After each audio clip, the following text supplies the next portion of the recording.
का जो टॉपिक हम डिस्कस करेंगे वो है बोट एंड स्ट्रीम्स एंड कितना इम्पोर्टेंट होता है नंबर्स को स्कोर करना। और इससे 1 से 2 क्वेश्चंस हर बार एमबीए के एग्ज़ाम में ज़रूर आते हैं, चाहे वो एएमयू का हो, जामिया का हो, बीएचयू का हो, या फिर वो कैट हो, जैट हो, या कोई भी अदर एंट्रेंस एग्ज़ाम हो। ये जो टॉपिक है वो बहुत इंपॉर्टेंट है क्योंकि इससे नंबर ऑफ़ क्वेश्चंस आ जाते हैं और आपको पता है कि एक मार्क्स कितना इंपॉर्टेंट होता है। तो चलिए आज इस टॉपिक को डिस्कस करते हैं।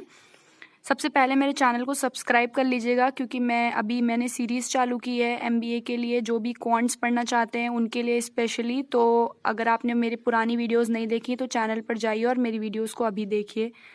तो स्टार्ट करते हैं। This is what we give the name SB. ये जो एसबी हमने नेम दिया है वो हमारी बोट है, और एसआर है वो हमने दिया है रिवर। यहाँ पे एस हम कह सकते हैं कि स्पीड, एसबी हमने क्या दिया है speed of boat, and SR हमारा क्या है स्पीड ऑफ रिवर, और करंट भी कह सकते हैं या फिर स्ट्रीम। ठीक है, इन तीनों में से हम कोई भी नाम इसे दे सकते हैं। नेक्स्ट क्या है कि अगर boat is going with the direction of stream तो हम क्या कहेंगे डाउन स्ट्रीम। ठीक है, मतलब बोट भी, जो हमारी बोट है, imagine this is our boat, ये भी इसी डायरेक्शन में जा रही है और रिवर भी हमारी जो है वो इसी डायरेक्शन में फ्लो हो रही है, तो हम ये क्या कहेंगे डाउन स्ट्रीम। ठीक है, और when boat is going against the direction of the stream तो हम उसे क्या कहेंगे अप स्ट्रीम। ये 2 टर्म्स ऐसे हैं जिनको हम ज़्यादा यूज़ करते हैं, क्वेश्चंस भी में भी ये सब आते हैं, तो आपको ये टर्म जो है ना अवेयर होना चाहिए, you should be aware about these term. तो इसलिए मैं आपको बता दे रही हूँ। अब डाउन स्ट्रीम में क्या होता है, अप स्ट्रीम में क्या होता है कि बोट हमारी इस साइड जा रही है और रिवर जो है, रिवर का जो स्ट्रीम का जो फ्लो है वो इस साइड है, तो ये कंडीशन कैसी होगी अप स्ट्रीम की। ठीक है, तो अब फर्दर आगे डिस्कस करते हैं क्या है स्पीड डाउन स्ट्रीम क्या होगी। अगर हमें स्पीड डाउन स्ट्रीम निकालनी होगी तो हम क्या करेंगे speed of boat plus speed of river करेंगे। ठीक है, रिलेटिव स्पीड को उनकी प्लस कर देंगे। फिर अगर हमें स्पीड अप स्ट्रीम निकालनी होगी तो हम क्या करेंगे बोट की स्पीड से रिवर की स्पीड को सब्सट्रैक्ट कर देंगे, तो ये हमें क्या मिल गई स्पीड अप स्ट्रीम। और स्पीड डाउन स्ट्रीम में क्या ऐड करना है दोनों स्पीड को, और स्पीड अप स्ट्रीम में हमें सब्सट्रैक्ट करना है। ठीक है, अब इन दोनों को जब ऐड करेंगे तो हमें क्या मिलेगा speed downstream plus speed upstream is equal to 2SB। तो स्पीड ऑफ बोट क्या आ जाएगा, तो स्पीड ऑफ बोट क्या आ जाएगा speed downstream plus speed upstream by 2। कभी कभी क्वेश्चंस में क्या होता है speed of boat and speed of river दी रहती है तो हमें डाउन स्ट्रीम या अप स्ट्रीम स्पीड पूछ लेता है। ठीक है, कभी कभी क्या होता है कि डाउन स्ट्रीम और अप स्ट्रीम जो है स्पीड दी होती है और हमें पूछता है कि स्पीड ऑफ बोट या स्पीड ऑफ करंट क्या होगी, तो इस फॉर्मूले से हम निकालेंगे। ये 2 फॉर्मूले और ये फॉर्मूला और एक और अभी मैं बताऊंगी, उसको आपको अच्छे से याद रखना है। तो अगर मैं फर्स्ट और सेकेंड इक्वेशन को सब्सट्रैक्ट कर दूंगी तो क्या मिलेगा हमें speed downstream minus speed up stream gives us 2 times of speed of river. ठीक है, तो स्पीड ऑफ रिवर हम या फिर स्पीड ऑफ करंट या फिर स्पीड ऑफ स्ट्रीम अगर निकालना होगा तो इस फॉर्मूले से निकालेंगे। क्या स्पीड डाउन स्ट्रीम में स्पीड अप स्ट्रीम को माइनस करेंगे एंड डिवाइड करेंगे 2 से, तो हमें वैल्यू किसकी मिल जाएगी स्पीड ऑफ रिवर की। तो अभी मैं पहले कुछ क्वेश्चन सॉल्व करके बताती हूँ ताकि आपको आइडिया हो जाए कि आपको किस टाइप से क्वेश्चन सॉल्व करने, क्योंकि एमबीए में ये क्वेश्चंस आते हैं। तो नेक्स्ट क्वेश्चन है कि down stream speed of boat is 13 kilometre per hour and up stream speed of boat is 5 kilometre per our, find the speed of boat in still water. ठीक है, तो हमें सबसे पहले क्वेश्चन को पढ़ना है और उसके बाद उससे जो भी हमें वैल्यू मिल रही है हमें वो लिख लेनी है ताकि हम कंफ्यूज ना हो। तो स्पीड डाउन स्ट्रीम हमें कितनी दे रखी है 13 किलोमीटर पर आवर, हमें इसको राइट डाउन करना है। फिर स्पीड अप स्ट्रीम हमें कितनी दे रखी है 5 किलोमीटर पर आवर। अब हमें क्या कह रहा है हमें स्पीड ऑफ बोट निकालनी है, तो जैसा मैंने आपको बताया था कि आपको 4 फॉर्मूले याद करके रखने हैं, तो उस फॉर्मूले के अकॉर्डिंग अगर आपको वो याद है तो स्पीड ऑफ बोट क्या होती है speed of boat is speed upstream plus speed downstream by 2। ठीक है, अब हमें क्या करना है वैल्यू रख देनी है 13 + 5 / 2, 13 + 5 is 18, 18 / 2 is 9। So speed of boat is 9 kilometre per our, हमें आंसर मिल गया। ठीक है, इसी टाइप से दूसरे टाइप से भी क्वेश्चन पूछ लिया जाता है। कभी कभी क्या है कि स्पीड ऑफ बोट दी गई है, स्पीड ऑफ रिवर दी गई है और आपसे स्पीड डाउन स्ट्रीम या फिर स्पीड अप स्ट्रीम पूछ रहा है। ठीक है, तो चलिए मैं नेक्स्ट क्वेश्चन डिस्कस करती हूँ एक और टाइप का। नेक्स्ट क्वेश्चन है कि Ravi can row 60 kilometre downstream and 36 kilometre upstream taking 10 hours each time. What is the velocity of current. Velocity of current या फिर स्पीड. ठीक है, we have to find the velocity of current, या फिर हम stream कह सकते हैं या रिवर कह सकते हैं. तो यहाँ पे आप क्या देख रहे हैं कि आपको यहाँ पे स्पीड नहीं दी गई है, हमें स्पीड को फाइंड करना है. 60 किलोमीटर डाउन स्ट्रीम वो रो करता है 10 आवर्स में, एंड 36 किलोमीटर अप स्ट्रीम वो रो करता है 10 आवर्स में. तो चलिए मैं सबसे पहले हम क्या करेंगे, स्पीड निकालेंगे. तो स्पीड निकालने के लिए क्या करेंगे, हम फॉर्मूला यूज करेंगे. Speed downstream is equal to, speed का फॉर्मूला क्या होता है, डिस्टेंस अपॉन टाइम. तो डिस्टेंस अपॉन टाइम, तो डिस्टेंस हमने कितनी कवर की है, 60 किलोमीटर. ठीक है, टाइम कितना लिया है, 10 आवर. तो स्पीड क्या हो जाएगी, 6 किलोमीटर पर आवर. ये हमारी स्पीड क्या आ गई, डाउन स्ट्रीम.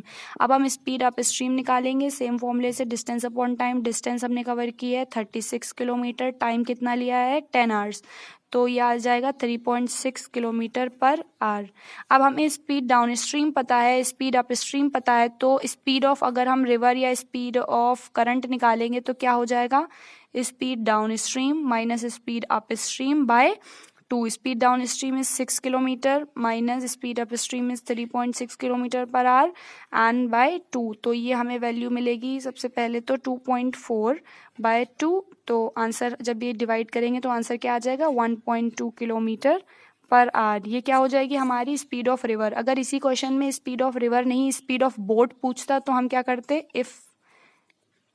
अगर पूछता तो हम क्या करते फिर, स्पीड ऑफ बोट के लिए speed downstream plus speed upstream by 2 ये करते ना. तो हम क्या करते, 6 plus 3.6 by 2 it gives us 9.6 by 2. और इसको फर्दर सॉल्व करने पे हमें क्या मिलता, 4.8. ठीक है, तो 4.8 किलोमीटर पर आवर हमारा आंसर होता है. ये मैंने आपको 2 टाइप के क्वेश्चन बता दिए हैं. इसी तरीके से सारे क्वेश्चंस बनेंगे, लेकिन बस बेसिक फॉर्मूला आपको जो मैंने 4 फॉर्मूले बताए हैं वो याद रखना है. और इसके अलावा speed is equal to distance upon time, इस फॉर्मूले को याद रखना है और आप सारे क्वेश्चन बहुत ईजिली सॉल्व कर पाएंगे.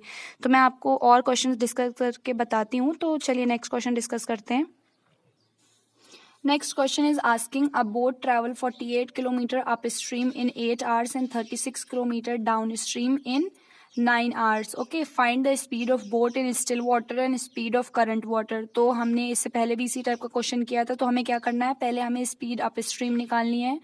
अपस्ट्रीम इसने 48 किलोमीटर ट्रैवल किया है डिस्टेंस एंड 8 आवर्स में ये टाइम है. तो हम डिस्टेंस अपॉन टाइम को डिवाइड करके उसकी स्पीड निकालेंगे. तो स्पीड हमें कितनी मिली है, 6 किलोमीटर पर आवर. इसी तरीके से स्पीड डाउन स्ट्रीम हम निकालेंगे distance upon time, so we get 4 kilometre per hour. अब हमें क्या करना है, स्पीड ऑफ बोट क्या होता है, speed downstream plus speed upstream by 2. तो स्पीड ऑफ बोट हमने 6 plus 4 by 2 5 kilometre per hour निकाल लिया. और स्पीड ऑफ रिवर या स्पीड ऑफ करंट या स्पीड ऑफ स्ट्रीम आप कुछ भी कह लीजिए, वो क्या होता है, speed downstream minus speed upstream by 2. तो व्हाट वी गेट हमने इसको माइनस किया तो हमें क्या मिला, 1 kilometre per hour. And that is what we need to find. तो इसी टाइप से क्वेश्चंस पूछे जाते हैं. लास्ट में हम एक छोटा सा कॉन्सेप्ट डिस्कस कर लेते हैं, application of arithmetic mean and harmonic mean. ठीक है, ये बोट एंड स्ट्रीम के क्वेश्चन में कभी इस टाइप के भी क्वेश्चन आ जाते हैं, जिससे अगर आपको ये ट्रिक या ये कॉन्सेप्ट पता होगा तो आप डायरेक्टली आंसर 5 to 6 सेकेंड में आंसर दे सकते हैं. ठीक है, तो हम देखते हैं स्पीड डाउन स्ट्रीम क्या है होती है, हमें पता है speed of boat plus speed of river. Speed of boat in still water क्या होगी, SB. और स्पीड अप स्ट्रीम क्या होगी, speed of boat minus speed of river या फिर करंट, जो भी आप बोलना चाहें. तो ये तीनों क्या होते हैं, ये तीनों अर्थमेटिक प्रोग्रेशन में होते हैं. ये तीनों जो स्पीड्स हैं या ये तीनों जो भी स्पीड्स हैं वो क्या होती हैं, अर्थमेटिक प्रोग्रेशन में होती हैं. तो हमें यहाँ पे करना क्या है कि अगर डिस्टेंस कांस्टेंट है, ठीक है, कांस्टेंट डिस्टेंस है, तो ये स्पीड क्या होंगी, अर्थमेटिक प्रोग्रेशन में होंगी. तो जो ये टाइम लेंगी वो क्या होगा, वो हमारा हार्मोनिक प्रोग्रेशन में होगा. ठीक है, time in all these periods will be in HP. अभी मैं एक क्वेश्चन की हेल्प से आपको सॉल्व करके बताती हूँ. तो चलिए क्वेश्चन डिस्कस करते हैं. If boat is traveling upstream, it will reach the destination in 40 seconds. If boat is traveling downstream, boat reach the destination in 60 seconds. How much time did boat take if it travel in still water? ठीक है, अगर boat क्या होगी, upstream travel कर रही है तो कितना टाइम लेगी, 40 सेकेंड्स. अगर वो ट्रैवल कर रही है डाउन स्ट्रीम तो कितना टाइम ले रही है डेस्टिनेशन में पहुंचने में, 60 सेकेंड्स. तो कितना टाइम लेगी अगर जो है वो स्टिल वाटर में होगी, अगर जो स्टिल वाटर में बोट कितना टाइम लेगी, डेस्टिनेशन तक पहुंचने में। तो यहाँ पे क्या है कि जो डेस्टिनेशन है उसमें कुछ भी डिस्टेंस वगैरह नहीं दी गई है, इसका मतलब डिस्टेंस क्या है, कांस्टेंट है, ठीक है। तो अभी हमको पता है कि जो स्पीड्स होती हैं वो क्या होती हैं, स्पीड जो होती हैं वो एपी में होती हैं। तो जो इनकी जो टाइम होगा, टाइम टेकन, वो किस में होगा, एचपी में होगा। जब डाउन स्ट्रीम था तो कितना लिया, 60 सेकेंड। जब अप स्ट्रीम था तो कितना लिया, 40 सेकेंड्स।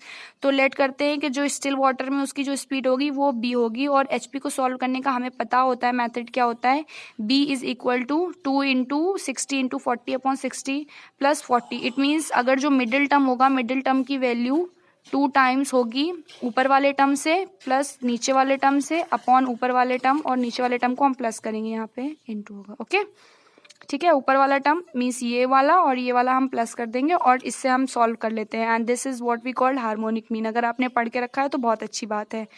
तो इसको सॉल्व करने के बाद हमारा आंसर आया है 48 सेकेंड्स, ठीक है। तो इस टाइप के क्वेश्चंस भी आ जाते हैं, आप इस टाइप के क्वेश्चंस को भी देख लीजिएगा। क्वेश्चंस को प्रैक्टिस करिए अब, और प्रिपरेशन को अपनी स्टार्ट कर दीजिए। मैंने और भी वीडियोस बनाई हैं एमबीए के प्रिपरेशन पे, मेरे चैनल पर जाइए।